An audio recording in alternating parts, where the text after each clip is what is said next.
সুপ্রিয় বন্ধুগণ, আসসালামু আলাইকুম। দেশ অথবা দেশের বাইরে থেকে প্রিয় বন্ধুরা, বাংলাদেশের এই মধ্যরাতে যে যেখান থেকে বাস্তব জীবনের গল্প শোনার জন্য আমার সঙ্গে যুক্ত হয়েছেন আমি আপন। আর যে আপন জীবনের গল্পের ১৬৩৪তম পর্বে আপনাকে প্রতিদিনের মতো স্বাগতম জানাচ্ছি। দর্শক বন্ধুরা, আজ আমি আপনাকে শোনাবো রাজশাহীর ভাই মোহাম্মদ দুলাল হোসেনের জীবনের এক কলিজা কাঁপানো করুণ বাস্তব জীবন কাহিনী। বন্ধুরা, আজকের গল্পের টাইটেল ২০ বছর পর বিয়ের রাতে বাবার সাথে মেয়ের দেখা।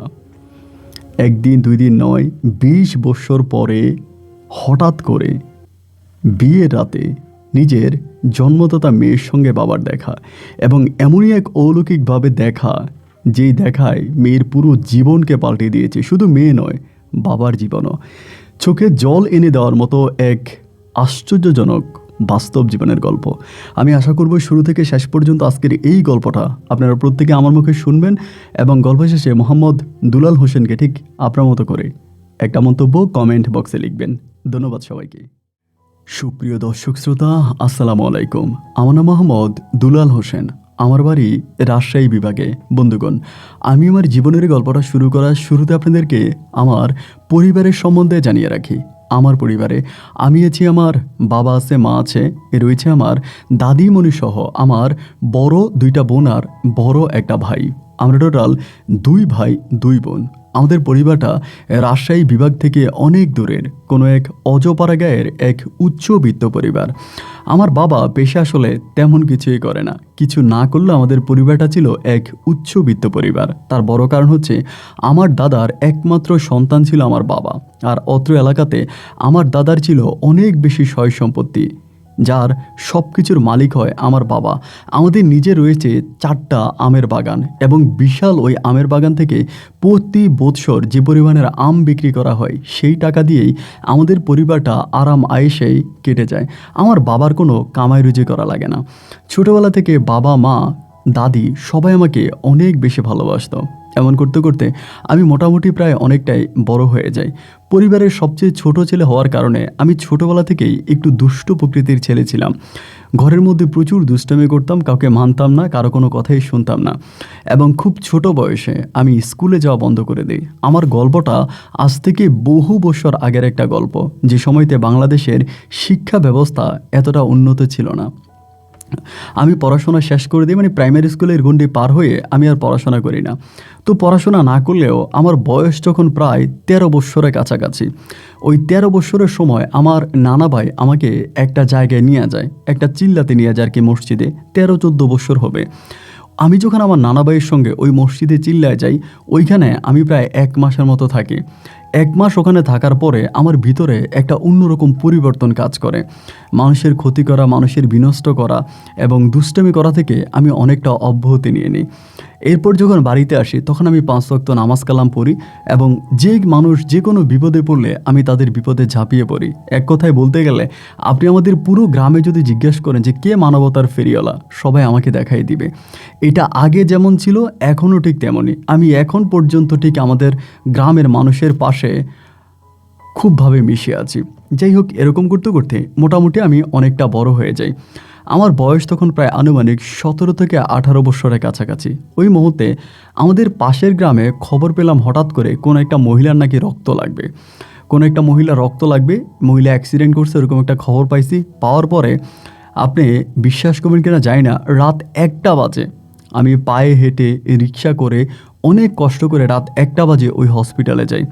হসপিটালে যাওয়ার পরে ওই মহিলাকে দেখতে পাই, এবং মহিলার রক্ত লাগবে। আমি খবর পেয়ে যাই, মানে সকালের মধ্যে মহিলা রক্ত লাগবে। আমি সন্ধ্যা রাতে খবর পাই। পরে আমি গিয়ে মহিলাকে ব্লাড দিই, রক্ত দিই, এবং রক্ত দেওয়ার পরে মহিলার মানে 2টা মেয়ে ছিল, এবং 2টা মেয়ে না মানে খুব কান্নাকাটি করতেছে মায়ের জন্য। তাদের আর্থিক অবস্থাটা খুব বেশি একটা ভালো না, আমাদের পার্শ্ববর্তী গ্রামেই, কিন্তু আমি তাদেরকে অত ভালোভাবে চিনতাম না।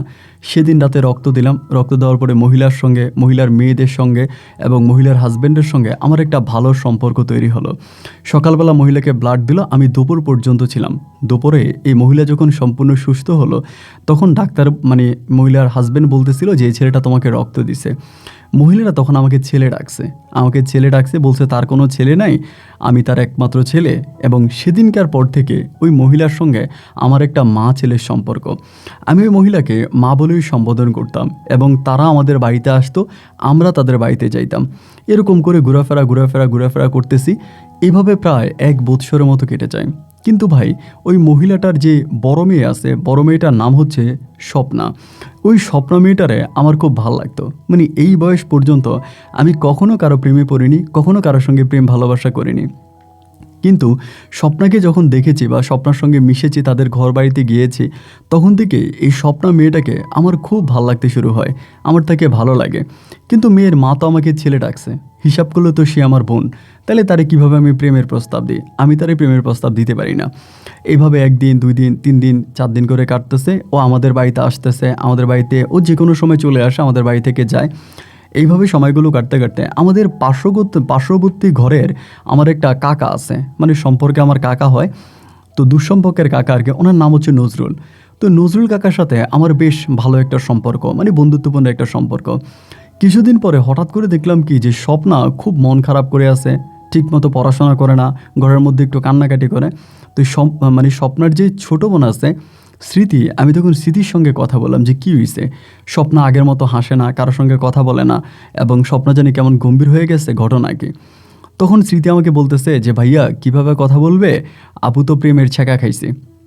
আমি বললাম বলো কি, তোমার আপু প্রেম করলেই বা কবে, তারে ছ্যাঁকা দিল কে? বলে আপনাদের গ্রামের ছেলে নজরুল। আমি বললাম বলে যে নজরুল কাকা। আমি বললাম নজরুল কাকার সাথে কি স্বপ্নার প্রেম ছিল? বলে প্রেম ছিল না, নজরুল কাকার দিকে হাবুডুবু খাচ্ছিল। একদিন নজরুল কাকার সাথে একটু ভাব নিতে গেছে, ইচ্ছা মতো বেজ্জতি করে দিছে। তখন আমি বললাম যে ওই কি নজরুল কাকারে পছন্দ করে? আমার এই স্মৃতি বলে হ্যাঁ পছন্দ করে।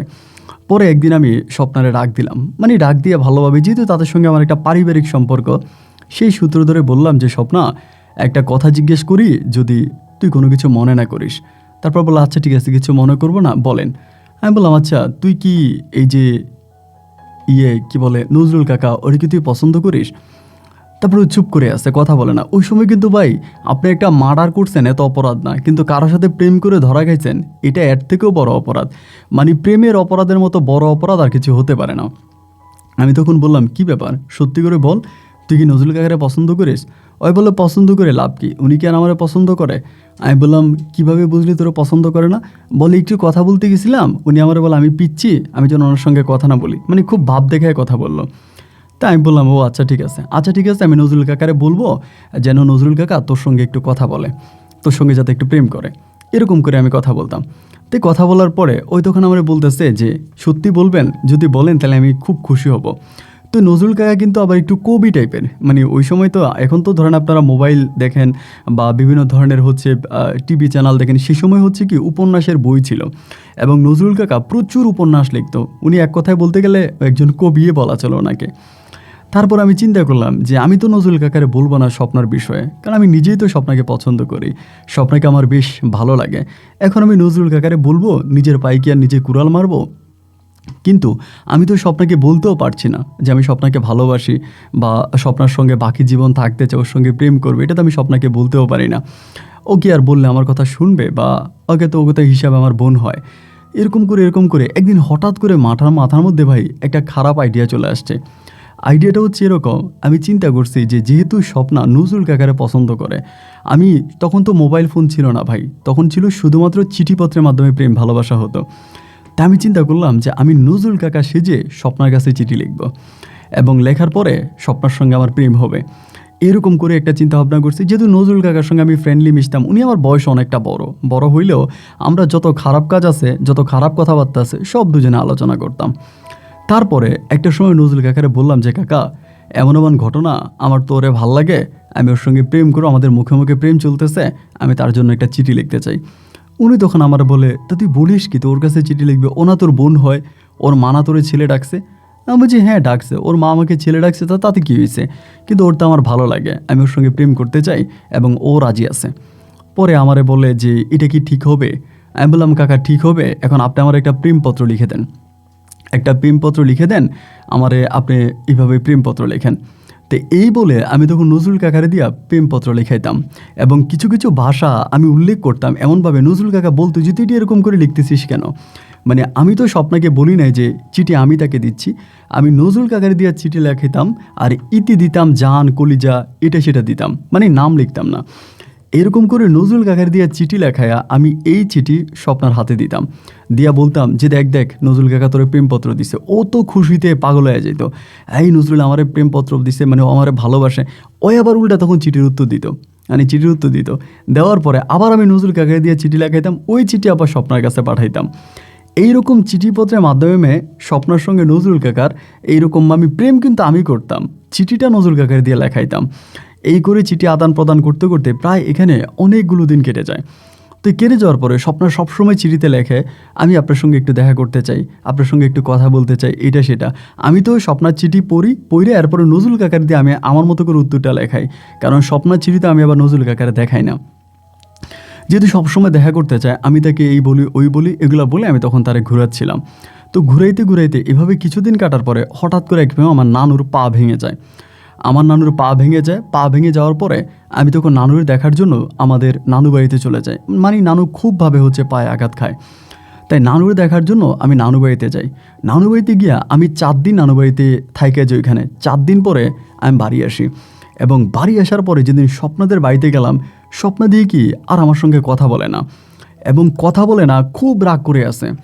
তো যখন রাগ করে আসে আমি তখন বুঝতে পারলাম না যে কী ব্যাপার, আমি ওর সঙ্গে কথা বলতে চাইলেও ও আমাকে ইগনোর করে, আমার সঙ্গে কথা বলে না, আমার কাছ থেকে দূরে থাকে, এরকম একটা অবস্থা। আমি তখন স্মৃতির জিজ্ঞেস করলাম কী ব্যাপার স্মৃতি, স্বপ্ন আমার সঙ্গে কথা বলে না, আমাকে এরকম ইগনোর করতেছে, তার কারণটাকে। তখন স্মৃতি আমারে বলতেছে কথা বলবে কি করে, আপনি যেই ঘটনা ঘটাইছেন এরপরে কি আর আপনার সঙ্গে কথা বলা যায়। তাই আমি বললাম ঘটনা, আমি কী ঘটনা ঘটাইলাম। বলে কি করেন নাই আপনি, আপনি নজরুল কাকারে দিয়ে চিঠি লেখা এরপরে এই চিঠি আমার আপুর হাতে দিতেন আর বলতেন নজরুল কাকা আপুরে ভালোবাসে, নজরুল কাকা আপুরে মারছে। আমি বললাম মারছে, কি বলিস তুই, কীভাবে?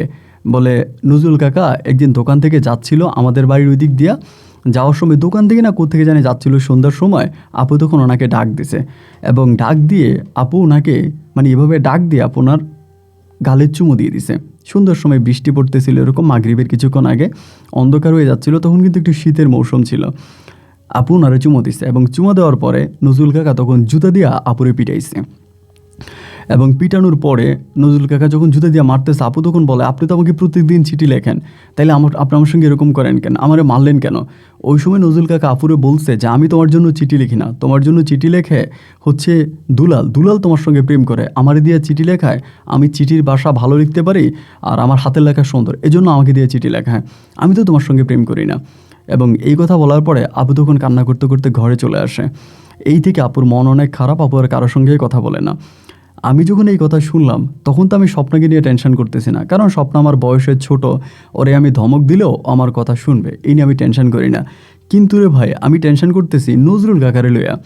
নজরুল কাকা যদি নজরুল কাকা তো এখন বিষয়টা জেনেই গেছে, স্বপ্ন তো অনেকে বলেই দিছে যে কী কি বলছে নজরুল কাকারে। তো এখন নজরুল কাকা যদি যাই না যায় যে আমি ওনারে দিয়ে চিঠি লেখাই, মানে ওনার নামে আমি বেচা খাইছি, তাহলে তো ভাই উনি আমার আস্ত রাখবে না। আমি তো খুব ভয়ে আছি। আমি তখন বাড়িতে আস্তে আস্তে করে পালায়া পালায়া বেড়াইতেছি, নজরুল কাকার সামনে খুব বেশি একটা পড়ি না, উনি দেখলেই তো আমার আর ঠিক রাখবে না। এইভাবে কয়েকদিন ধরে ঘোরাফেরা করতে করতে একদিন হঠাৎ করে নজরুল কাকার সঙ্গে আমার দেখা হওয়ার পরে উনি আমার ডাক দিছে।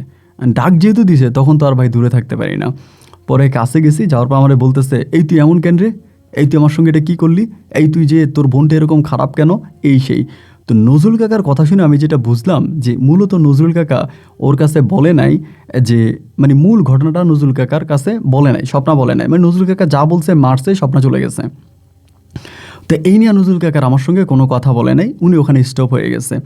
এবার আমি লজ্জায় স্বপ্নার সামনে যাই না, স্বপ্নার সঙ্গে কথা বলি না, ওর কাছ থেকে দূরে দূরে থাকি।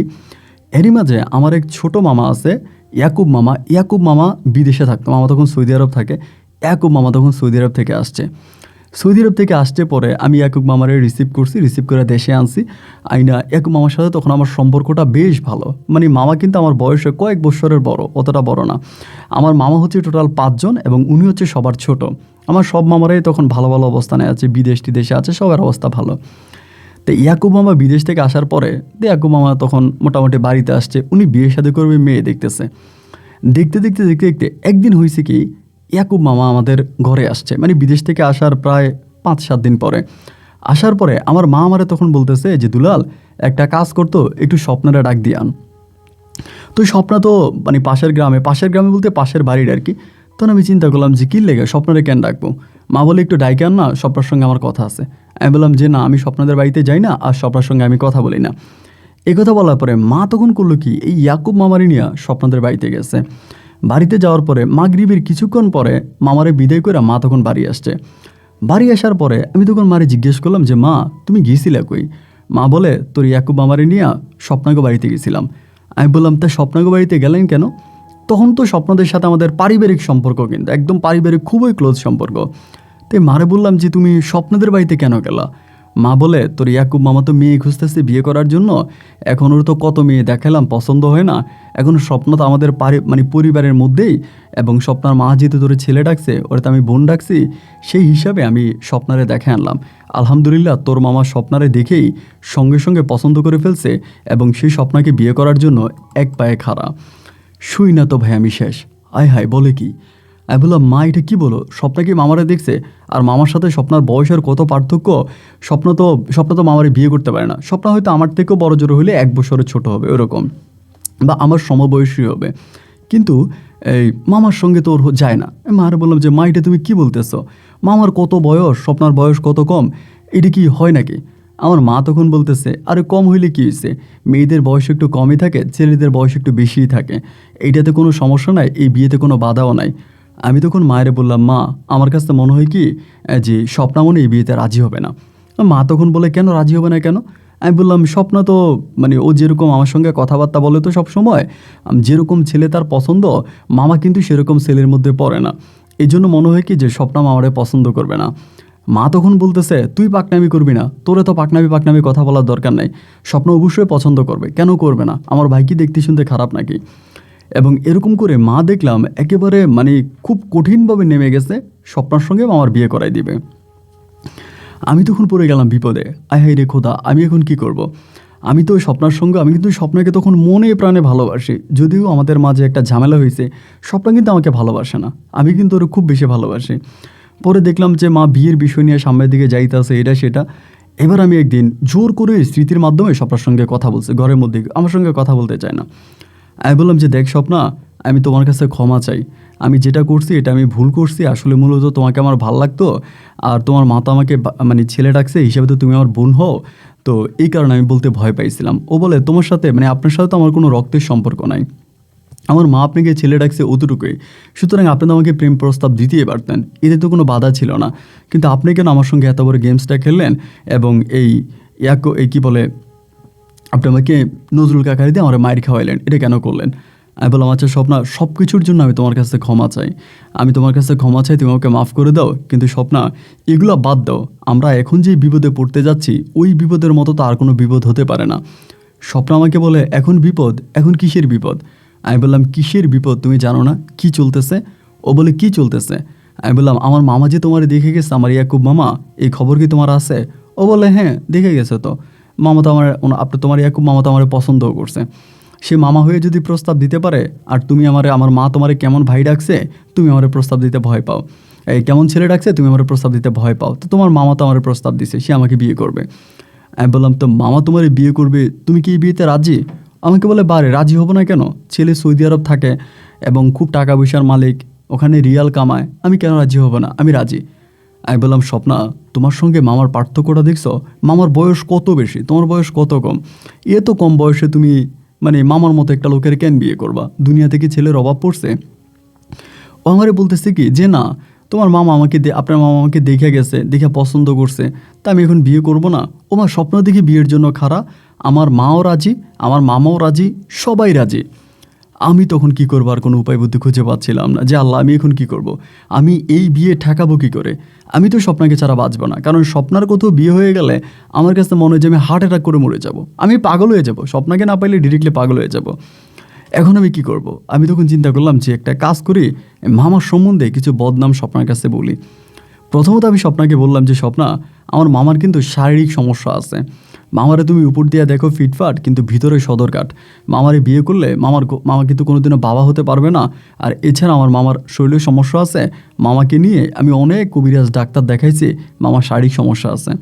ও আমাকে বলতেছে শারীরিক সমস্যা থাকলেও আমার কোনো সমস্যা নাই, আমিও নাকি বিয়ে করতে রাজি আছি। যতভাবেই চেষ্টা করতেছি, যাই করতেছি, কোনোভাবেই আমি এই বিয়ে ঠেকাইতে পারতেছি না। এবং স্বপ্ন তো আমাকে ভালোবাসে না, এমন না যে সে আমাকে ভালোবাসে। আমি একটা মানে কঠিনভাবে একটা চাপ প্রয়োগ করতে পারি যে তুই তো আমাকে ভালোবাসো, এটাও তো আমি পারি না, কারণ সে তো আর আমাকে ভালোবাসে না। আমি তখন পাগল হয়ে গেছিলাম, এমন কোনো মানুষ নাই। ওই নজরুল কাকারে পর্যন্ত ধরছি, উনি আমার বলে, এই বেটা তোর কি এখনো বিয়ের বয়স হয়েছে? তোর বড় ভাইয়ের এখনো বিয়ে করে নাই, তোর বড় বোনদের এখনো বিয়ে হয় নাই, তা তুই বিয়ের জন্য পাগল হয়ে গেছিস, কী শুরু করছিস সেগুলো? এখন তোর বিয়ে করতে হবে না। মানে উনিও তখন আমাকে ঠেকাচ্ছিল। আমি সর্বোচ্চ চেষ্টাটা করছি, শেষ পর্যন্ত আমি না পাইরা আমার মামার কাছে গেছি, মানে ইয়াকুব মামার কাছে। ইয়াকুব মামার কাছে যাই, মামারে ডিরেক্টলি ভাঙিয়া বলছি যে মামা, আমি তো অন্যভাবে বললে আপনি হয়তো এটা ভালোভাবে নেবেন না, আমি আপনাকে খোলাখুলি করিয়ে বলি এবং সহজ ভাষায় বলি যে মামা, স্বপ্নার সঙ্গে আমার প্রেম চলতেছে, আমি স্বপ্নারে ভালোবাসি, এবং বিশ্বাস না করলে এই নেন স্বপ্নার দেওয়া চিঠিগুলো আমি আপনাকে দেখাচ্ছি। দুই একটা চিঠি মামারে দেখাইলাম। এগুলো দেখানোর পরে মামা ডিরেক্টলি আমাকে বলতেছে যে এগুলোতে আমাকে আগে বলিস নাই কেন? তা আগে বলা দরকার ছিল। আমি বললাম মামা, আগে বলার সময়টা কই? আমি তো আপনাকে সঙ্গে আগে কথা বলার কোনো সময়ই পাই নাই, আমি তো কোনো সুযোগে পাই নাই। এখন মামা যেভাবে হোক আপনি এই বিয়ে ঠাকান, স্বপ্নার সঙ্গে আপনার বিয়ে হতে পারে না। মামা তখন আমাকে বলে, কেন পারে না কেন? আমি বললাম যে আমার সঙ্গে স্বপ্নার প্রেম আছে, তা আমার প্রেমিকারে আপনি কেমনি বিয়ে করবেন? মা বলে, আরে ধুর, এসব প্রেম টেম বাদ দে, আর তোর সঙ্গে তার বিয়ে হবে না, এটা কেউ মেনে নিবে না। আমি বললাম মামা দেখেন, আমরা দুজনকে পাগলের মতো ভালোবাসি, আপনি এমন কিছু করেন না যেটার জন্য আমি আমি আমি কিন্তু বাঁচবো না, আমি স্বপ্নাকে হারাইলে বাঁচবো না। মামা আমাকে বলে, তুই কী করিস? তোর কামাই কি? তোর ইনকাম কি? তোর বাপ মায়ের উপরে খাস? মানে হাজারটা বকা ঝকা দিয়ে না মামা স্বপ্নাকে বিয়ে করবে। আমি যত চেষ্টা করলাম মামার হাত থেকে স্বপ্নাকে ছুটানোর জন্য, বা যাতে মামা বিয়েটা না করে, কিন্তু কোনোভাবেই আমি এটা থেকে রেহাই পাইলাম না। না, মামা স্বপ্নাকে বিয়ে করবে, মামার আর কোনো কথা নাই। শেষ পর্যন্ত আমি আর পারলাম না, না পাইরে এবার মামা স্বপ্নাকে বিয়ে করে ফেললো। স্বপ্নও রাজি, মামাও রাজি, এবং দুজনের বিয়ে হয়ে গেছে। যেদিন স্বপ্নার বাসর রাত, সেদিন মনে হয় আমার জীবনে একটা কিয়ামতের রাত ছিল ভাই। আমি চিৎকার করে কাঁদছি, মানে এই কান্না আমার মনে হয় আমার জীবনে আমি কখনোই এভাবে কাঁদি নাই। স্বপ্নার বিয়ের সময়, স্বপ্নার বিয়ের দিন আমি যেভাবে কান্না করছি। স্বপ্নার বিয়ে হয়ে গেল এবং যথারীতি আমার মামা স্বপ্নাকে বিয়ে করে ফেললো, এবং তখন তো তাদের মাঝে গভীর প্রেম। মামা বিয়ে করছে, বিয়ে করে 3 মাস দেশে ছিল, থাইকা মামা চলে গেছে। মামা আবার চলে গেল সৌদি আরবে। তখন স্বপ্না তো আমার সম্পর্কে মামা নেই। আমি গেলে ওই আমার তখন বলে যে তুমি আমার মাকেও ডাকো, আগে তো বোন ডাকতে, এবার মা ডাকো, এমনি এমনি কথা বলতে, আমার মামুনি বলো, আমার মা বলো।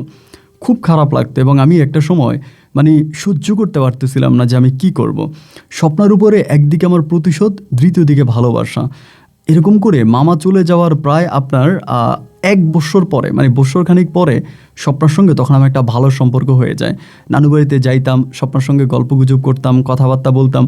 এই করতে করতে একটা ভালো সম্পর্ক তখন স্বপ্নার সঙ্গে আমার তৈরি হয়। সম্পর্কটা হওয়ার পরে আমি চিন্তা করলাম যে এখন কি করা যায়, কেমনে স্বপ্নারে পাগল বানানো যায়, এবং এভাবে তো হতে পারে না। স্বপ্ন তো আমার প্রেমেও পড়তেছে না, আমার সঙ্গে প্রেম করতেও চায় না, এখন কি করা যায়? এই করতে করতে আমাদের এলাকার এক লোকের মাধ্যমে আমি তখন একটা কবিরাজ মহিলার শরণাপন্ন হলাম। এই মহিলার সঙ্গে নাকি জিন আছে এবং সে জিন দ্বারা কাজ করে। এই মহিলার কাছে যাওয়ার পরে আমি মহিলার সঙ্গে একটা কন্ট্রাক্টে গেলাম, স্বপ্নারে মিষ্টি খাওয়াইতে হবে।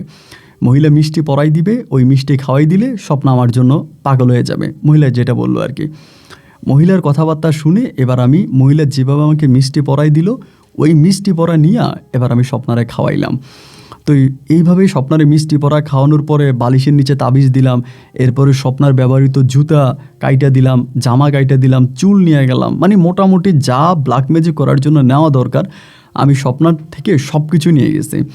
এই সব কিছু নিয়ে ওই মহিলার কাছে দিলাম, এবং দেওয়ার পরে মহিলা বেশি টাইম নেয় নেই, প্রায় 2-2.5 মাসের মধ্যেই স্বপ্না মোটামুটি আমার উপর দুর্বল হয়ে যাচ্ছে।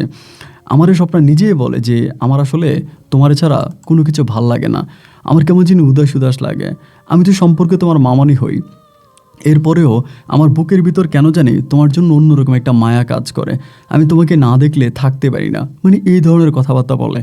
এবং আমার কাছে মনে হয় কি যে আমার তোমার মামাকে বিয়ে করা ঠিক হয় নাই, আমার তোমাকেই বিয়ে করা দরকার ছিল, আমি তোমাকেই বিয়ে করতাম। মানে এইরকম করে যখন ও কথা বলে আমি জাস্ট অবাক হয়ে তাকাই থাকি, আয় হায় এটা কি ঘটনা, এটাও কি বলতেছে। এগুলো তো আমার কখনো স্বপ্নও ছিল না, মানে আমি স্বপ্নও কল্পনা করতে পারি নাই যে স্বপ্না এরকমভাবে আমার জন্য পাগল হয়ে যাবে। এতে খুব বেশি দিন সময় লাগে নাই, অল্প সময়ের মধ্যে স্বপ্না মোটামুটি আমার উপরে খুব দুর্বল হয়ে গেছে। এবং দুর্বল হয়ে যাওয়ার পরে আমিও তখন স্বপ্নার উপরে দুর্বল, আমরা দুজন দুজনকে তখন অসম্ভব রকমের ভালোবাসতে শুরু করি। এবং স্বপ্ন আমাকে ভালোবাসে, আমিও স্বপ্নাকে ভালোবাসি। মানে ভালোবাসা বলতে কি, স্বপ্না যা করতেছে তা তো সবই তাবিজের পাওয়ার, কিন্তু আমি যেটা করতেছি ওইটা তো আমার জায়গা থেকে ঠিক। এমন করতে করতে আমি তখন স্বপ্নার সঙ্গে আমাদের ওই নানার বাড়িতে গোপনে গোপনে শারীরিক সম্পর্ক পর্যন্ত করতে শুরু করি। শারীরিক সম্পর্ক করতেছি করতেছি করতেছি এবং এরকম করতে করতে একটা সময় স্বপ্না তখন গর্ভবতী হয়ে যায়। স্বপ্না যখন গর্ভবতী হয়ে যায় এবং গর্ভবতী হওয়ার কিছুদিন পরে তার এই যে তাবিজের পাওয়ারটা সম্ভবত কেটে যায়। তাবিজের পাওয়ারটা কেটে যাওয়ার পরেই স্বপ্না তখন অনেকটা পাগলের মতো হয়ে যায় এবং আমাকে বলে, আমি এটা কী করলাম, আমি এটা কেন করলাম, আমি এটা কোন বুঝে করলাম, আল্লাহ তুমি তো সম্পর্কে আমার ভাগিনা হও, আমার সম্পর্কে ভাগিনা হও, আমি এটা কী করলাম, আমি আমার জামাইয়ের মুখ কেমনে দেখাবো। মানে ও তখন চিল্লানো চেঁচামেচি পাগলামি শুরু করছে। আমি তখন বললাম, স্বপ্না পাগলামি করো না, একটা কাজ করো, তোমার পেটে যে বাচ্চাটা আছে আমি এই বাচ্চাটা নষ্ট করার ব্যবস্থা করে দিব, তাও তুমি কারো কাছে বইলো না। ওই তখন বলে, তুমি মনে আমার কিছু একটা করছো, আমি নিলে কেন তোমার সঙ্গে এই কাজটা করে ফেললাম। মানে ওই তখন পুরো সিক্রেট শুরু করে দিয়েছে, চিল্লা চিল্লি ঝামেলা, মানুষ জড়ো করা, এমন একটা অবস্থা। আমি বললাম, স্বপ্না তুমি আমার সঙ্গে এরকম করো না, আচ্ছা আমি আমি তোমার কাছে ক্ষমা চাই, আমার ভুল হয়েছে স্বপ্না, তুমি আমাকে মাফ করে দাও, আমি আমি আমি ভুল করছি, প্লিজ আমাকে মাফ করে দাও। ওই দোকান আমাকে বলতেছে যে না, আমি এটা কেন করলাম, আমি এটা কী কারণে করলাম। আমি এরকম করে তখন স্বপ্নার বাচ্চাটা নষ্ট করার জন্য একটা ডাক্তারের সঙ্গে কথা বলি। তখন কিন্তু বাচ্চাটা প্রায় অনেকটাই বড় হয়ে যায়। এরপরে যদিও আবার ওষুধ খায়, ওষুধ খেলে যদি অন্যরকম কিছু হয়ে যায়, এই জন্য আমি তখন ডাক্তার দেখানোর জন্য স্বপ্নার আমি বললাম যে তুমি আমার সঙ্গে চলো, আমি তোমার ডাক্তার দেখাবো, এরপরে ডাক্তার কি বলে সেই মোতাবেক তুমি ওষুধ খাবা।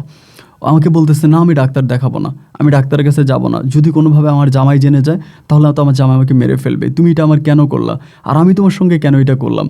তাই আমি বললাম, তুমি করছো, এখন তুমি যদি হঠাৎ করে আমাকে ছেড়ে দাও বা তুমি যদি চেঞ্জ হয়ে যাও তো আমার কিছু করার নাই। আমাকে বলতেছে, আমি তোমার সঙ্গে এটা কখনোই করতাম না, বাট আমি কীভাবে করছি এখন তো আমি এটা নিজেও বুঝতেছি না, আমি কি পাগল হয়ে গেছি, তুমি তো সম্পর্কে আমার ভাগিনা হও। এগুলো বলার পরে আমি তখন করলাম কি, আমাদের এলাকাতে কবির বকুল বলে একজন ডাক্তার আছে, সবাই কবির ডাক্তার বলে, আমি কবির ডাক্তারের কাছে নিয়ে গেছি। আমি ভালারে মনে করে কবির ডাক্তারের কাছে নিয়ে গেছি। নিয়ে যাওয়ার পরে কবির ডাক্তারকে আমি দেখাইছি, দেখানোর পরে কবির ডাক্তার দেখছে, দেখে বললো যে ঠিক আছে, সে ওষুধ দিছে, ওষুধের মাধ্যমে চলে যাবে।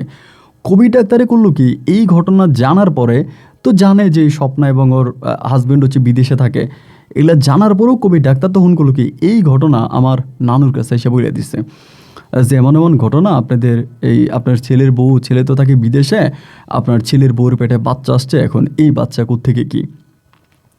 এগুলো বলার পরে আমার মামা তখন করলো কি, আমার নানু তখন করলো কি, বিষয়টা আস্তে আস্তে করে জানাজানি করতে শুরু করলো। আমার মাকে জানাইলো, আরও মানুষদেরকে জানালো, এরকম করে মামার কানেও তখন খবরটা চলে গেছে।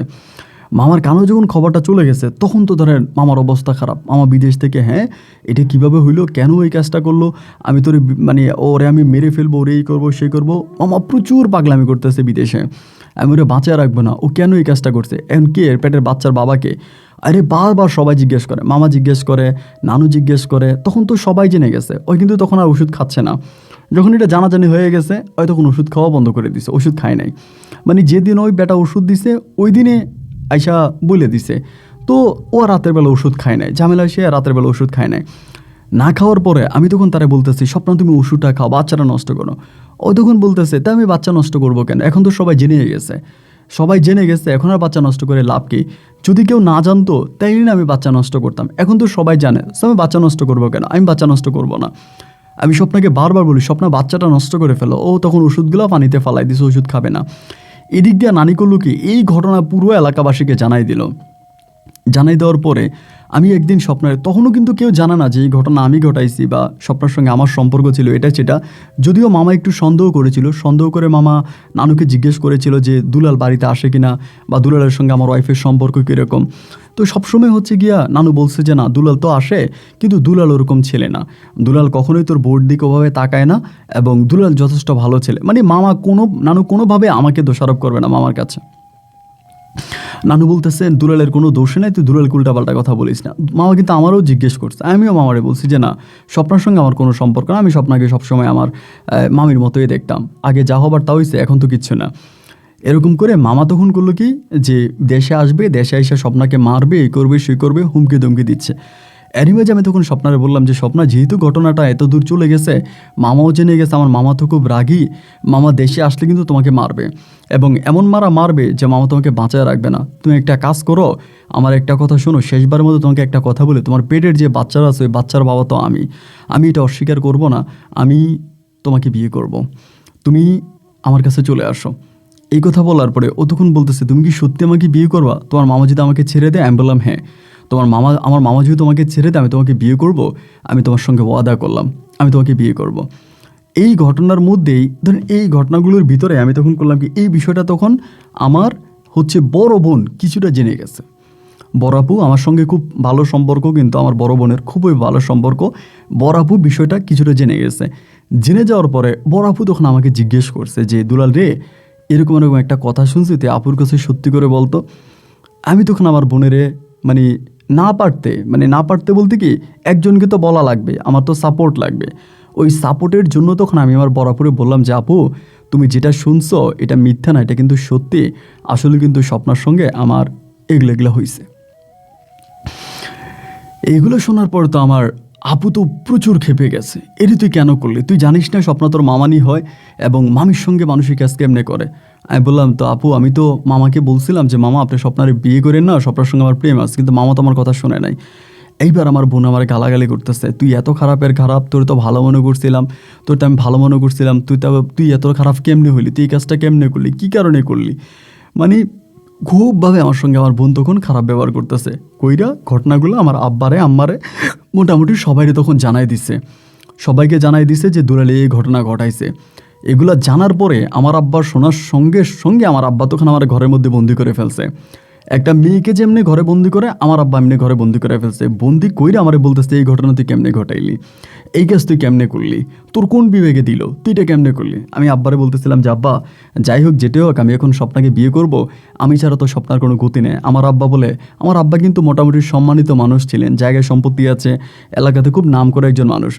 আব্বা আমারে বলতেছে যে এলাকাতে আমার এত সুনাম, সবাই আমাকে এত সম্মান করে, সবাই আমাকে এত ভালোবাসে, সবাই যদি জানতে পারে যে আমার ছেলে তার মামিরই বিয়ে করছে, আমি এলাকাতে মুখ দেখাবো কেমনে? আমি এটা কখনোই করতে পারবো না, আমি কখনোই ওই তোর স্বপ্নার সঙ্গে তোর বিয়ে দিতে পারবো না। আমি আব্বারে বললাম যে আব্বা, আমি তো এত বড় একটা ঘটনা ঘটাইলাম, এবং আমার কারণে স্বপ্নার পুরো জীবনটা আব্বু নষ্ট হয়ে গেছে, আমার কারণে স্বপ্নার জীবনটা নষ্ট হয়ে গেছে। আব্বা এমন কিছু কইরেন না যে কারণে স্বপ্না কিন্তু আত্মহত্যা করবে। আমার আব্বা বলে, আত্মহত্যা করবে, এমন মেয়ের আত্মহত্যা করা দরকার যে মেয়ে কিনা ভাগিনের সঙ্গে খারাপ কাজ করে। আমি ওই মেয়েকে তোর ঘরে বউ মেয়েকে বানাবো না। এবং তখনও আমার বড় ভাই বিয়ে করে নেয়। আমার আব্বা বলে, এখনও তোর বড় ভাই বিয়ে করে না, আমি তোরে কেমনি বিয়ে করাবো? সে সময় আব্বা কিন্তু বড় ভাইকে বিদেশ পাঠানোর জন্য একজনের সঙ্গে কথাবার্তা বলছে, ভিসাও আসছে, এরকম মানে আমার বড় ভাইয়ের কিন্তু ভিসা চলে আসছে। আসার পরে আমার আব্বা তখন করলো কি, যে সবার কাছে বলা করতেছে এই ভিসা দিয়া আমারে পাঠাই দেবো। এখন মানে আগে কিন্তু নামের উপরে ভিসা চলে আসতো, মানে নাম বলতে কি, ধরেন একজনের ভিসা দিয়ে আরেকজনে যেতে পারতো। এখন তো ধরেন আগে পাসপোর্ট পাঠায়, ভিসা লাগে, তারপরে আসে। ওই সময় কিন্তু এরকম ছিল না। ওই সময় ছিল কি, যে ধরেন আমার ভাইয়ের জন্য ভিসা আসছে, আমি ওই ভিসা দিয়ে চলে যেতে পারবো। আমার আব্বা তখন করলো কি, যে আমার বড় ভাইয়ের জন্য ভিসা আসছে, ওই ভিসা দিয়ে আমার পাঠিয়ে দিবে। আব্বা তখন এই প্রক্রিয়া করতেছে, ঘরের মধ্যে আমাকে আটকায় রাখছে। আর ওই দিক দিয়ে মামা বিদেশ থেকে আসতেছে, মামাও আসতেছে। এই অবস্থার মধ্যে মামা তখন বিদেশ থেকে চলে আসছে। আমি কিন্তু তখন ঘরবন্দি, আমাকে ঘর থেকে বেরোতে দেয় না, আমারও বিদেশ পাঠানোর জন্য আব্বা চেষ্টা করতেছে। মামা যেদিন মানে ঘর থেকে আসছে, মানে মামা যেদিন আসছে মানে আসবে, তার আগের দিন রাতে স্বপ্ন আমাদের বাড়িতে আসছে সন্ধ্যার সময়। স্বপ্ন আমাদের বাড়িতে এসে চিৎকার করে ডাকতেছে যে দুলাল তুমি বেরিয়ে আসো। তখন কিন্তু ঘরের মধ্যে আমার আব্বা আমার আটকায় রাখছে। আমার আম্মা বেরোয়া ঝাড়ু আছে না, ঝাড়ু দিয়ে স্বপ্নারে পিটাইছে, এবং আমার মা জুতো দিয়ে ঝাড়ু দিয়ে পিটাই বলছে, তুই বাড়ি থেকে বেরো, এই মুখ তুই কেমনে দেখাইতে আসছিস? আমার ভাই কালকে বাড়ি আসবে, আইসা তোর জবাই দিবে, এই কলঙ্কিত মাইয়া, তুই এই কাজ কেমনে করলি? মানে খুব গালাগালি করতেছে। সেদিন রাতের পর থেকে স্বপ্নার কি হয়েছে আমি আর জানি না। এর পরের দিন মামা বাড়িতে আসছে, কিন্তু স্বপ্না চলে গেছে। তখনও তার পেটে বাচ্চা ছিল, স্বপ্না চলে গেছে। যাওয়ার পরে স্বপ্নার সঙ্গে আমার আর কোনো দেখা হয়নি। দেশে আসার পরে আমার মামা আমারে একটা কথাও জিজ্ঞেস করে না। মামা কিন্তু জেনে গেছে যে ঘটনা আমি ঘটাইছি বা সবই জানছে, কিন্তু মামা আমারে কিছু জিজ্ঞেস করে নাই। কোনো কথা মামা আমারে জিজ্ঞেস করে নাই, যা হবার তা হয়ে গেছে। আমার আব্বা মামারে কেমনে জানি ম্যানেজ করছে। এবার মামা বলতেছে যে ঠিক আছে তাহলে দুলালরে আমার বড় ভাই যে বিষা আসছে ওই বিষা দিয়া দুলালরে পাঠিয়ে দেন। আমার আব্বা তখন আমার সব কিছু রেডি করে ফেলছে, আমি তখন বিদেশ চলে যাব, মানে বিদেশ চলে যাব কাতারে, কারণ কাতারের ভিসা আসছিল। তখন আমি বলতেছিলাম যে আমি যাব না, আমার বিদেশ যাইতে ইচ্ছে করতেছে না। তারপরও আব্বা আম্মা এমন চাপ দিছে, আর স্বপ্নাকেও পাওয়া যাচ্ছে না, স্বপ্না কোথায় জানি চলে গেছে, মানে ওর বাপ মায়ের কাছেও আসে না, কোথাও আসে না। ওই দিন রাতে আমার মায়ের খেয়ে আমাদের বাসা থেকেও চলে গেছে। এরপরে সবাই একই কথা বলা বলি করতেছে যে তুই বিদেশ চলে যা। মানে আমি তো মানে বিদেশ আমার যাওয়ার কোনো ইচ্ছে না, যে আমি বিদেশ গিয়ে কি করব, আমি যাব না। এরপরও ওরা আমাকে জোর জবরদস্তি করে বিদেশ পাঠিয়ে দিছে। বিদেশ যখন আমাকে পাঠিয়ে দেয়, বিদেশ চলে যাওয়ার পরে আমি আর কারোর সঙ্গে কথা বলি না, মানে আমার বোনের সঙ্গে, আমার মায়ের সঙ্গে, আমার বাবার সঙ্গে কারোর সঙ্গে কথা বলি না। বিদেশে যাওয়ার পরে এক অন্যরকম জীবন করতে শুরু করছি। আমার পরিবার আমাকে এত কষ্ট দিছে এবং পরিবারের কাছ থেকে এত কষ্ট পাইছি, এরপর থেকে আমার নিজের উপর থেকে না নিজের বিশ্বাস ভালোবাসাটা উঠে গেছে। আমার বাবাকে বাবা ডাকতে ইচ্ছে করে না, মাকে মা ডাকতে ইচ্ছে করে না, এদের সঙ্গে কথা বলতে ইচ্ছে করে না, ওদের চায়া দেখতে ইচ্ছে করে না। এই বিদেশ যেয়ে পড়ে আসি এবং কারোর সঙ্গে তখন কোনো যোগাযোগ করে না। আমার আব্বা যে টাকা খরচ করে আমার পাঠাইছে ওই টাকাও কিন্তু পাঠায় না, বাড়িতে কোনো টাকাই দিয়ে নেই। নেশা করতেছি এবং নেশা করি, এরকম করে প্রায় আমি একটানা 8 বছর বিদেশে ছিলাম। 8 বছর কারোর সঙ্গে যোগাযোগ করি নাই। 8 বছর পরে আমি তখন কোনো একটা কারণে আমার মার সঙ্গে কথা বলছি, তাও নতুন একটা নাম্বার দেয়া। বাড়িতে ফোন করছিলাম মাকে, মা চিৎকার করে বলতেছে বাবা তুই বাড়িতে আয়, তুই বাড়িতে আয়, তুই যা বলিস আমি তা করব, আমি তোর কথার বাইরে যাব না, আব্বা তুই যা বলবি তাই হবে। আমরা ভুল করছি। 8 বছর কিন্তু পরিবারে কারোর সঙ্গে যোগাযোগ রাখিনি। 8 বছর পরে আমার মা বলতেছে আমি তোর কোনো কথা ফেলবো না, তুই যা বলবি আব্বা, আমরা তোর পায়ের নিচে দিয়ে যাবো আসবো, আমরা তোর কথা শুনবো, তুই যা বলবি তাই হবে। আব্বা না ভালো, তুই বাড়িতে আয়। মারা বলছে মা আমি কেন বাড়িতে যাব, আমার তো বাড়িতে যাওয়ার কোনো প্রয়োজন নাই, আমি স্বপ্নাকে পছন্দ করছি, স্বপ্নাকে আমি বিয়ে করতে চাইছি, আমি তোমার কাছেও বলছি, মামার কাছেও বলছি, তারপরেও মামা জোর করে স্বপ্নাকে বিয়ে করে ফেলে। এবং বিয়ে করার পরে স্বপ্নার সঙ্গে আমার সম্পর্ক হয়, আমরা বিয়ে ছাড়াই ও গর্ভবতী হয়। আমি মামারে বলছি, আমি আব্বারে বলছি, আমার আপুরে বলছি যে স্বপ্নার সঙ্গে আমাকে বিয়ে দিয়ে দেন। আমার আব্বা একই কথা বলতেছে, তার মান সম্মান বড়, এলাকাতে সে মুখ দেখাইতে পারবে না। বিশ্বাস করে নিজের মায়ের পেটের বোনের কাছে বলছি, সেই বোন পর্যন্ত ঢোল পিটে আর সবাইকে জানাই দিছে আমার সঙ্গে মামির অবৈধ সম্পর্ক আছে। তাই এই পরিবারে আমি কেন যাবো? মা গো তুমি যাই বলো যেটাই বলো, আমি এই পরিবারে যাব না। মা কান্না করে করে বলতেছে যে দুলাল রে তুই আর রাগ করে থাকিস না রে বাবা, তুই চলে আয়। আমি লাইন কেটে দিছি। লাইন কেটে দেওয়ার পরে বারবার তখন স্বপ্নের কথা মনে পড়তেছে যে আজকে 8 বছর পরে মার সঙ্গে এত কথা বললাম, মা তো একটা বড় স্বপ্নার কথা কিছু জিজ্ঞেস করলো না, বা স্বপ্না কোথায় আছে, কেমন আছে, বা স্বপ্নার তো আমি কোনো খোঁজ খবর পাই না, স্বপ্না কোন জায়গায় আছে। তারপরে হইলো কি, আমি তখন মানসিকভাবে অনেকটা ভেঙে পড়ছিলাম, মানসিকভাবে খুব ভেঙে পড়া আমি আমাদের এলাকার আরেকটা লোকের সঙ্গে তখন যোগাযোগ করে সেই লোকটারে জিজ্ঞেস করলাম যে স্বপ্নার কোনো খোঁজ খবর আছে কিনা, বা স্বপ্না কোথায় আছে, কোন জায়গায় আছে। সেই লোকেও একই কথা বলতেছে যে না, স্বপ্নার সঙ্গে কোনো যোগাযোগ নাই, এখন স্বপ্না কোথায় আছে, কেমন আছে, এটা কেউই বলতে পারে না। মূলত যেই গভীর রাতে স্বপ্না আমার বাড়িতে ছুটে আসছিল, পরের দিন মামা বিদেশ থেকে চলে আসবে, তো ওই অবস্থার মধ্যে আমার মা যে স্বপ্নাকে জুতা দিয়ে ঝাড়ু দিয়ে পিটায় বের করে দিছে, ওই রাতে যে স্বপ্না কই চলে গেছে তার কোনো খোঁজ খবর আর পাওয়া যায়নি। অনেকেই কবিরাজের কাছেও নাকি স্বপ্নার বাবা মা গিয়েছিল, বেশিরভাগ কবিরাজরাই নাকি বলে যে স্বপ্না মারা গেছে, এবং স্বপ্না মারা গেছে এটাই নাকি সবাই বলে যে স্বপ্না মারা গেছে, এই কথাই মোটামুটি সবাই বলতেছে। যাই হোক, এরকম করে তখন দিন রাতগুলো কাটতেছে, আমি আমার মতো করে পড়ে আসি বিদেশে। এভাবে প্রায় আরও আপনার টোটাল 15 বছর আমি বিদেশে ছিলাম, সৌদি কাতারে। সবাই বলে দেশে যা, বিয়ে শাদি কর, সংসার কর, যা হবার তা হয়েছে, সব কিছু ভুলে যা, এসব মনে রাখিস না, পুরুষ মানুষের জীবনে এগুলো হয়। অনেকে অনেক কথা বলে যে তুই একটা ছেঁকা খাইলি তাই বলে কি আর বিয়ে করবি না। আর অনেকে এটাও বলে যে যার সঙ্গে ছেঁকা খাইছিস সে তো তোর কখনো ভালোবাসে নাই। সবাই একটা কথাই বলে যে স্বপ্নাকে তো আসলেই কিন্তু স্বপ্ন আমাকে ভালোবাসে নাই। আমি স্বপ্নাকে প্রেমের প্রস্তাবও দেই নাই ওভাবে। প্রথমে তো নজরুল কাকারে দিয়া মানে চেষ্টা করলাম, এরপরে তো আমি নিজেই হচ্ছে গিয়ে আপনার নজরুল কাকারে ইউজ করলাম, এরপরে আমি কবিরাজ ব্যবহার করে স্বপ্নার সঙ্গে অবৈধ সম্পর্ক করলাম। বাচ্চা হবার পরে হয়তো স্বপ্নার আর কোনো উপায় ছিল না, যে তখন তার তো আর যাওয়ার কোনো উপায় নেই। সেই জন্য স্বপ্না তখন বলছিল যে মানে হয়তো রাতের অন্ধকার আমাদের বাড়িতে আসছে, কিন্তু সেদিন আমার মা যদি স্বপ্নাকে গ্রহণ করতো, স্বপ্নাকে মেনে নিত, তাহলে হয়তো আজকের এই দিনটা আমার দেখা লাগতো না।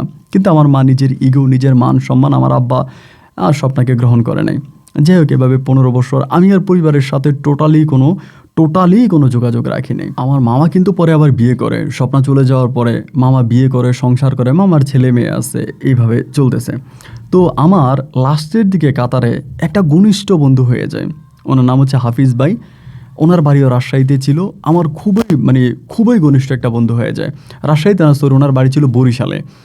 এবং মানে এত গভীর সম্পর্ক ওনার সাথে আমার হয়ে যায় যে উনি ওনার পারিবারিক বিষয়, এই বিষয় সেই বিষয়, সমস্ত বিষয় আমার সঙ্গে শেয়ার করে। মানে সব বিষয় আমাকে বলে, আমাকে জানায়, যেটা এভাবে হয়েছে ওইটা ওভাবে হয়েছে, সব কিছু জানায়।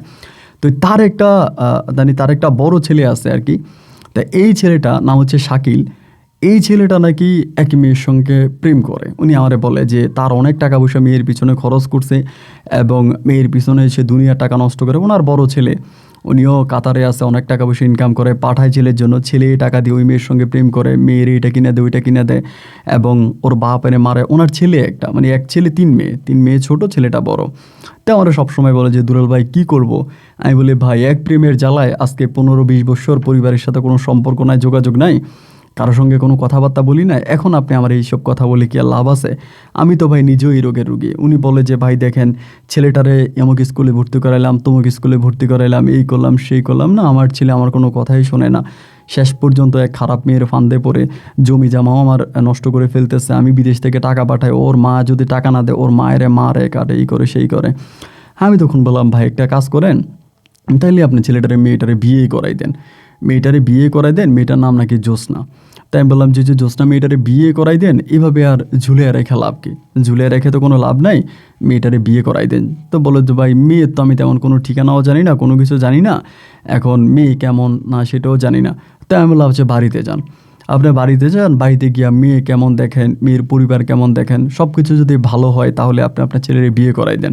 ছেলের যেহেতু বিয়ের বয়স হয়েছে, ছেলে খারাপই করবে, এটাই স্বাভাবিক। উনি বলে আমার ছেলের এখনও বিয়ের বয়স হয়নি, ও তখন 18 বছর ছেলের পূরণ হয়নি। তাই বলতেছে যে আমি এখন কেন, কিভাবে বিয়ে করাবো, এটা তো হতে পারে না, মেয়ের বয়সও নাকি কম। তাই আমি বললাম ভাই দেখেন, আর এগুলো নিয়ে করেন না, আপনি বিয়ে করাই দেন। উনি বলে আচ্ছা ঠিক আছে ভাই, তাহলে আমি বাড়িতে যাই, গিয়া মেয়ের পরিবার দেখি, সব কিছু ঠিক থাকলে আমি ওই মেয়ের বিয়ে করাই আনবো আমার ছেলের জন্য। তাই আমি বললাম যে ভাই ঠিক আছে তাহলে যান। তারপরে তারা গেল, ওইখানে গেছে। যাওয়ার পরে ধরেন আপনার মেয়ে দেখছে, মেয়ে দেখছে, মেয়েটে দেখা তারা সব কিছু, ওনার মেয়েও পছন্দ হয়েছে, মেয়ের বাবা মা দেখছে, পরিবার দেখছে, সব পছন্দ হয়েছে। হওয়ার পরে তখন আমার বললো ভাই, রাজশাহী শহরের পাশাপাশি একটা জায়গায় তারা নাকি থাকে, এবং মেয়ের বাবা অতটা বড় লোক না, একটু গরিব টাইপের, মেয়েটাও গরিব, মেয়ের মাও গরিব, একটু মানে নিম্নবিত্ত ফ্যামিলি আর কি। মানে আপনার কি বলে হাফিজ ভাইয়ের যে ফ্যামিলি ওরকম না, আর একটু নিম্নবিত্ত। তারপরে আমারে বলে যে আমি তারপরও আমার ছেলে পছন্দ করছে, আমি বিয়ে করাই দিব। তো তারা একটা বিয়ের দিন তারিখও ঠিক করছে। এখন বিয়ের দিন তারিখ ঠিক করে আমারে বলতেছে যে দুলাল ভাই আপনি একটা কাজ করেন, আপনি আমার ছেলের বিয়েতে আসেন। হাফিজ ভাই কিন্তু আমার বয়সে হয়তো আমার বয়স একটু বড়ই হবে, আমার ছোট হবে না এরকম। আমারও কিন্তু তখন অনেক বয়স হয়ে যাবে, আমি তখন মানে একরকম বলতে গেলে আমি বৃদ্ধই হয়ে যাই। আমি তার বিয়ে শাদী করে নাই, পরিবারের সাথে কোনো যোগাযোগ নাই। উনি আমার বলে আপনি তো দেশে আসেন না, বা দেশের কথা ভুলেই গেছেন, তাই আমার ছেলের বিয়েতে আপনি থাকবেন, আমার এটা অনুরোধ, আপনি আসবেন। আমি বললাম ভাইরে, তখন প্রায় আমার 18-20 বছর হয়ে গেছে, না এরকমই হবে, আমি তো কাউন্ট করিনি, হয়তো 16, 17 বা 18, 20 এরকম হবে। তাই আমি বললাম যে ভাই এত বছর বিদেশে আসছে, বাপ মারে দেখতে যাই নাই, আর আমি আপনার ছেলের বিয়েতে যাব। উনি তখন আমারে ধরছে যে না, আপনি আমার একমাত্র ভাই, আমার বন্ধু, আপনি আসবেন। মানে উনি ওনার মতো করে খুবভাবে চেষ্টা করতেছে। এখন আর আমি ওনাকে মানা করতে পারি না, না ওনার কথা হচ্ছে আপনার আশাই লাগবে, আপনার দ্বিতীয় কোনো কথা নেই, আপনি আমার মেয়ের বিয়েতে আপনি আসবেন, এটাই হচ্ছে আমার ছেলের বিয়েতে আপনি আসবেন, হচ্ছে শেষ কথা। তাই জোরাজোরি করতেছে। পরে চিন্তা করছে যে পরিবারের কাছে যাব না, মানে আব্বা আম্মার উপরে এতই রাগ করছে যে আমি আমার আব্বা আম্মার কাছে যাব না। তো উনি যেহেতু এরকম করেই বলতেছে, আমি ওনার ছেলের বিয়েটাতে যাব, গিয়ে ওনার ছেলের বিয়েটা খাবো, বিয়েটা দেখবো, এরপরে আমি আবার কাতারে ফিরে চলে আসবো। এই চিন্তা ভাবনা করেই ধরেন আমি তখন করলাম কি, ওনারে ঠিক আছে ভাই টিকিট কাটলাম, কাইটা গোপনে তখন আমি বাংলাদেশে রওনা দিছি। ছেলের যেদিন বিয়ে তার আগের দিন আমি বাংলাদেশে গিয়ে পৌঁছাই তাদের বাড়িতে ডিরেক্টলি। আমি তাদের বাড়িতে যাওয়ার পরে উনি তখন সবার সঙ্গে পরিচয় করাই দিতেছে, আমার নাম দুলাল এবং আমি এত বছর কাতারে থাকি, ওনার সঙ্গে আমার সম্পর্ক না। আমার কাছে কিন্তু তখন টাকা মুত্রুস, প্রচুর টাকা আছে, মানে অনেক টাকা সোজা কথা বলতে গেলে ভাই। কারণ আমি তো 1 টাকা আমার পরিবারকে দিই নেই, আপনি কয়েক কোটি টাকা বলতে পারেন আমার কাছে পড়ে আছে, ব্যাংকে পড়ে আছে, এখানে ওইখানে পড়ে আছে, বা আমি ওগুলো কোনো ইউজও করতেছি না, এভাবে পড়ে আছে। তো ওনার ছেলের বিয়েতে আমি আপনার 3 ভরির ওজনের একটা চেন দিলাম। 3 ভরি, আপনি বুঝতে পারেন। সবাই বলতেছে কাছির মতো মোটা, এরকম মোটা। তখন স্বর্ণের দামও খুব কম ছিল, মোটামুটি অনেক কম টাকায় ছিল, এতে দিলাম। দেওয়ার পরে পরের দিন বিয়ে, রাতের বেলায় ছেলের গায়ে হলুদ হলো। গায়ে হলুদ হওয়ার পরে পরের দিন বিয়ে, তো সবাই জাঁকজমট করে রেডি টেডি হয়ে বিয়েতে রওনা দিল। আমিও সবার সঙ্গে রওনা দিলাম, বিয়েতে যাব। তাই বিয়েতে গেলাম। বিয়েতে যাওয়ার পরে মেয়ের বাড়িতে গেছি। মেয়ের বাড়িঘর অতটা উন্নত না, এবং জানতে পারছি মেয়ের বাবার বাড়ি নাকি অন্য কোথাও, তারা নাকি এখানে ভাড়া থাকে। তো এটা নাকি ছেলের বাবা কিছুদিন আগে জানতে পারছে, আগে নাকি তাদের বাড়ি মনে করছিল, এখন জানে যে ভাড়া থাকে। তা আমরা যাওয়ার সময় আমাদের গাড়ি একটু সমস্যা হয়ে গেছিলো। যাওয়ার পথে কয়েকটা গাড়িতে সমস্যা দেখা দিচ্ছে, আর এটা অনেক দূরে, মানে ওনার বাড়ি থেকে মেয়ের বাড়ি বহু দূরে। জানি না এই ছেলে কেমনে ওইখানে সম্পর্ক তৈরি করলো বা কেমনে কী করলো। মেয়েরও নাকি বয়স কম, কিন্তু মেয়েরই দেখি নেই। যাই হোক, এরপরে আপনার ওইখানে তারা তখন গেছে। তারা যাওয়ার পরে তখন বিয়ের মানে আপনার কথাবার্তা এরকমভাবে চলতেছে। কথাবার্তা চলতে তো আমরা যখন গেছি তখনই প্রায় 3টে বেজে গেছে। তখন খাওয়া দাওয়া দিতে আপনার প্রায় সন্ধ্যা হয়ে গেছে, মাগরিবের আজান দিয়ে দিচ্ছে। তখন আমি হাফিজ ভাইরে বললাম যে ভাইরে, রাত যেহেতু হয়ে গেছে, রাতেই আমরা বিয়ের কাজটা সম্পূর্ণ করে ফেলি, আমরা নামাজ কালাম পরে মাগরিবের পরে বিয়েতে বসি। তো উনি মাগরিবের নামাজ পড়তে গেছে মসজিদে, আমরাও গেছি। যাওয়ার পরে কার কাছে যেন কী শুনে আসছে, আসার পরে আমারে বলতেছে যে, তখন কিন্তু বরযাত্রী সবাই মেয়ের বাড়িতে। ওই সময় আইসা আমারে বলতেছে যে দুলাল ভাই, ঘটনা তো একটা, এখন আমি আপনারে কেমনে বলি, আমি তো আমার ছেলেরে এই জায়গায় বিয়ে করাবো না। আপনি এটা কী বলেন, বিয়ে করাবে না? ছেলে বর্ষে যে আসছে, খাওয়া দাওয়া করছে মানুষ, এখন আপনার বিয়ের সময় আপনি বলেন আপনি বিয়ে করাবেন না? ঘটনা কি, কেন বিয়ে করাবেন না? উনি বলে ভাইরে, বিয়ে করাবো না এই কারণে, মেয়েটা তো জারদ সন্তান। আমি তো মসজিদে গেছি, এর আগে আমার সন্দেহ হয়েছে, তারপরও মসজিদের ইমাম সাহেব সহ কয়েকটা লোকের সঙ্গে কথা বললাম, সবাই তো আমাকে ক্লিয়ারেন্স দিল যে মেয়েটা তো জারদ সন্তান, মেয়ে তো বাবার ঠিক নেই। আমি বললাম এইটা আপনি কি বলেন, হঠাৎ করে মেয়ের বাবা ঠিক নেই, তা আপনি কি এটা আগে জানতেন না? বলে না রে ভাই, আমি তো এটা আগে জানতাম না। আগে জানছি মোটামুটিভাবে, সন্দেহ করছিলাম, কিন্তু এখন সন্দেহ পাকাভুক্ত হয়ে গেছে। যাই হোক, যেটা হোক, এখন জেনে শুনে তো আমি একটা মানে জারদ সন্তান মেয়েকে আমি আমার ছেলের বউ বানাইতে পারি না। এখানে মারামারি হবে, কাটাকাটি হবে, যাই হবে, যেটাই হবে, আমি এই ছেলেকে আমার মেয়ের বিয়ে করাবো না। বিয়ে না করাই আমি এখান থেকে চলে যাব। আমি তখন বললাম যে ভাই, আপনি চলে যাবেন, চলে গেলেই কি সমাধা হয়ে গেল? মেয়েটার বাবা অনেক গরিব মানুষ, অনেক টাকা পয়সা খরচ করছে, মানুষকে জানাইছে শোনাইছে, বিয়ের এত আয়োজন, এত টাকা পয়সা খরচ করলে এখন হুটহাট করে আপনি চলে যাবেন, মেয়েটার তো কথা একটা আবার চিন্তা করতে হবে। বলে ভাই, আমি মেয়ের কথা কি চিন্তা করব? মেয়ের পরিবারের কথা চিন্তা করে আমি একটা জারদ সন্তানের সঙ্গে আমার ছেলের বিয়ে দিব? আমার একমাত্র ছেলে, না, আমি এটা করবো না। তাহলে আপনি জারদ সন্তান জানলেন কেমনে? বলে মসজিদে সবাই বলাবলি করতেছে, এবং এই মেয়ের বাবা ঠিক নেই। এখন মেয়ের মা যার সঙ্গে আছে, এটা মেয়ের অরিজিনাল বাপ না, মেয়েটা জারদ। মেয়েটা কার সন্তান মেয়ের মা জানেও না। তাই আমি বললাম, মেয়ের ভোটার আইডি কার্ডে কী দেওয়া? বলে হ্যাঁ, মেয়ের জন্ম নিবন্ধন, ভোটার আইডি কার্ডে সব কিছুতে মেয়ের এই বাপ দেওয়া, কিন্তু এটা মেয়ের অরিজিনাল বাপ না। তাই আমি বললাম যে ভাই শোনেন, ধরে পাগলামি করবেন না, মানুষ খাওয়া দাওয়া করছে, তাদেরকে কিছু মানুষ বিদায় করেন, আপনি মেয়ের বাপেরা ডাক দেন, আমি একটু মেয়ের বাবার সঙ্গে কথা বলি। তখন উনি গিয়ে মেয়ের বাবারে ডাক দিল, মানে হাফিজ ভাই ডাক দিচ্ছে। ডাক দেওয়ার পরে মেয়ের বাবা আসছে। আসার পরে আমি মসজিদের সামনে নিয়ে দাঁড় করে বললাম, দেখেন ভাই, আমিও কাতার থেকে আসছি শুধু একদিনের জন্য, আমার ভাইয়ের ছেলের বিয়ের অনুষ্ঠানে চলে যাব। ভাই, ঘটনাটা কি আমার একটু সত্যি করে বলেন তো? আমরা কোনো ঝামেলা চাই না, যেহেতু আমরা বিয়েতে আসছি, আমরা কোনো হাঙ্গামা কিচ্ছু চাই না, আমরা সহজ সরলভাবে বিয়ে করে আমরা ছেলে নিয়ে চলে যাব, বউ নিয়ে চলে যাব। তবে আমি আপনাকে একটা অনুরোধ করি, যদি আপনি সত্য কথা বলেন, তাহলে যাই হোক যেটাই হোক, আমি আপনাকে কথা দিচ্ছি, এখান থেকে আমি আপনার মেয়ের বিয়ে করায় নিয়ে যাব। আর যদি মিথ্যে বলেন, তাহলে ভাই, যদিও বিয়ে হয়, আপনি মেয়ে সংসার করতে পারবে না। এখানে মসজিদ আছে, আপনি আল্লাহকে সাক্ষী করে সত্যি কথা বলেন। লোকটা নামাজ কালাম পড়া মানুষ ছিল, ধর্মীয় মানুষ ছিল। সে তখন বলতেছে যে ভাই রে, কথা সত্যি, কথা মিথ্যা না। আমার ওয়াইফের সঙ্গে যখন আমার বিয়ে হয়, তখন মানে যখন আমার ওয়াইফের সঙ্গে আমার পরিচয় হয়, তখন এই মেয়েটা আপনার মোটামুটি অন্যের কার ঘরের, এটা সে আমাকে বলে নাই। না বললে সে আমার কাছে বিয়ে বসার পরে আমার কাগজপত্রের উপরে মেয়ের জন্ম নিবন্ধনের মধ্যে এগুলো সব কিছু বানাইছে। এখন মেয়েটার বাবাকে তা তো আমি বলতে পারি না। তা বললাম যে মেয়েটার বাবাকে, মেয়ে তো আর এমনি দুনিয়াতে আসে না, অবশ্যই তার বাবা আছে। তা এই ঘটনাটা মেয়ের মায়ের জিজ্ঞেস করেন, বলো মেয়ের মা তো বলে না। আপনি একটা কাজ করেন, আপনি মেয়ের মার সঙ্গে একটু কথা বলেন। আমি বললাম যে বাইরে আমি মেয়ের মার সঙ্গে কী কথা বলবো? বলে আপনি চলেন না, মেয়ের মার কাছে চলেন, মেয়ের মা কান্না করতেছে, মেয়ের মার সঙ্গে আপনি একটু কথা বলেন। তাই আমি বললাম আচ্ছা ঠিক আছে, তাইলে আপনি চলেন। এই কথা বলে সে আমার বাড়ির ভিতরে নিয়েছে। বাড়ির ভিতরে নেওয়ার পর আমি একটা জায়গায় দাঁড়াইছি, সে গেছে তার ওয়াইফকে ডাকার জন্য। যখনই তার ওয়াইফকে ডাকার জন্য গেল, তার ওয়াইফকে ডাক দিয়েছে, তার ওয়াইফ যখন কাছাকাছি দিকে আসতেছে, আমি হঠাৎ করে খেয়াল করে দেখলাম যে এটা আর কেউ না, এটা আমার ওই মামি প্লাস আমার বউ স্বপ্না। মানে ওর চেহারা অতটা পরিবর্তন কিন্তু হয় নাই। ওরে দেখা মাত্রই আমি এখান থেকে আস্তে করে কাট দিয়ে চলে আসছে, আস্তে করে এখান থেকে কাট দিয়ে। এই লোক এসে তখন আমার খুঁজতেছে যে আর এখানে একজন তো লোক ছিল, উনি কই, ওনাকে তো পাচ্ছি না, উনি নাকি মেয়ের মায়ের সঙ্গে কথা বলবে। তখন কিন্তু পুরো মারামারির একটা প্রক্রিয়া। কেউ বলতেছে থানায় ফোন দেন, কেউ বলতেছে এই ফোন দেন, কেউ বলতেছে ওই ফোন দেন, এখানে মারামারি করবো, এই করবো সেই করবো, মেয়ের মায়েরও পিটাবো, মেয়েরও পিটাবো, জারুদ সন্তান, এইটা সেটা, মানে খুব বড় ধরনের একটা হাঙ্গামার মধ্যে গিয়ে আমি তখন কি করব আর মানে উপায় বুদ্ধি পাচ্ছিলাম না, মানে উপায় বুদ্ধি পাচ্ছি না কী করা যায় এই জায়গায়। তাই মেয়েরও কিন্তু মারবে, মানে ছেলের পক্ষ কিন্তু রেডি হয়ে আসছে, মেয়েরই পিটাবে, মেয়ের মা বাপ সবাই পিটাবে, তারা তো অসহায়, তারা তো মায়ের খাবে। মেয়ের মাও বলতেছে মেয়ের মায়ের হাতে কোরআন শরীফ দেবো, উনি বলতেছে মেয়ের মা অসুখ, মেয়ের মায়ের হাতে কোরআন শরীফ দিয়ে বলবো যে এই মেয়ে কার বলেন। আমি তখন গোপনে গিয়ে মেয়েটারে দেখলাম, মেয়েটা বসে আছে, তার চোখের পানিগুলো কলমল কলমল করে নিচে পড়তেছে। হায় হায় রে খোদা, যদি সত্যি এই মেয়ে পেটে থাকে তাহলে তো এটা আমার মেয়ে, তাহলে তো এটা আমার মেয়ে। আমি তখন মেয়ের বাবার রোগে, মানে এই যে মেয়ের জ্যোৎস্নার বাবারে আমি আলাদা আবার ডাক দিছি, ডাক দিয়ে বলতেছি আমি আপনার ওয়াইফের সঙ্গে একটু কথা বলতে চাই। পরে বলে ভাই আমার ওয়াইফ আর কারোর সঙ্গে কথা বলবে না, আমার ওয়াইফ আর কারোর সঙ্গে কথা বলবেন, আপনারা থানা ফোন দেন, পুলিশ ফোন দেন, আমাদেরকে মারেন কাটেন যাই করেন, বিয়ে হইলে হবে, না হলে না, আমরা আর কিছু চাই না। মেয়ের মার আমার সঙ্গে কথা বলে না, মানে স্বপ্ন আমার সঙ্গে কথা বলে না। আমি তখন গিয়া হাফিজ ভাইয়ের হাতটা ঘপ করে ধরলাম, ধরে আমি বললাম হাফিজ ভাই কথা আছে চলেন। তখন কিন্তু তারা থানাতে ফোন দিয়ে দিছে, থানার পুলিশও তখন আসতেছে।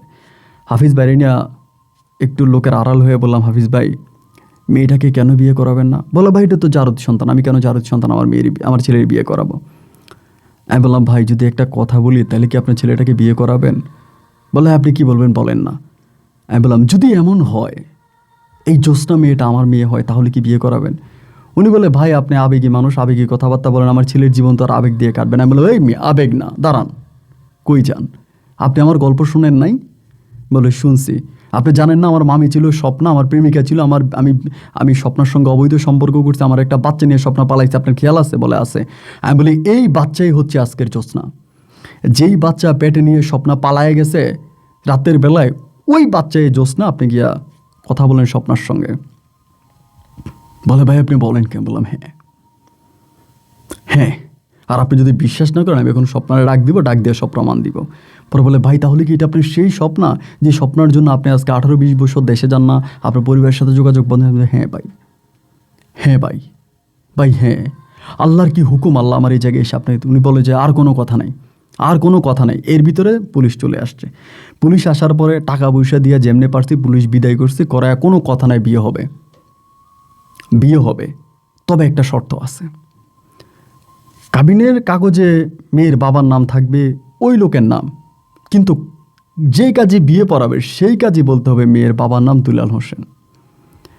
কাজী যখন বিয়ে পড়াইতে গেল দুলাল হোসেনের বেটি জ্যোৎস্না আক্তার এমন করে যখন বলতেছে, আমার বউ তখন লাভ দিয়ে দাঁড়ায় গেছে, মানে আমার মামির স্বপ্ন লাভ দিয়ে দাঁড়ায় গেছে। এই দুলাল হোসেনের মেয়ে আপনাকে কে বলছে? দুলাল হোসেনের মেয়ে আপনাকে কে বলছে? কাজী তখন বলে সব হয়েছে, আপনি বসেন, যদি বিয়ে হইতে চায় আপনি বসেন। স্বপ্না তখন বসে গেল, বিয়ে হয়ে গেল। রাতের বেলায় বউ নিয়ে আমরা বাড়ি আসলাম। মেয়ের বাসর ঘরে ঢুকে বললাম মারে আমি তোর হতভাগ্য পিতা। মেয়ের বাসর ঘরে ঢুকা মারে আমি তোর হতভাগ্য পিতা মোহাম্মদ দুলাল হোসেন। তখন মেয়ে আমারে বলে আমার মা কিন্তু বলতো আমার বাবার নাম দুলাল হোসেন। বাসর ঘরে মেয়েটারে জড়াই ধরলাম, ছেলেটারে নিয়ে বললাম এটা আমার মেয়ে।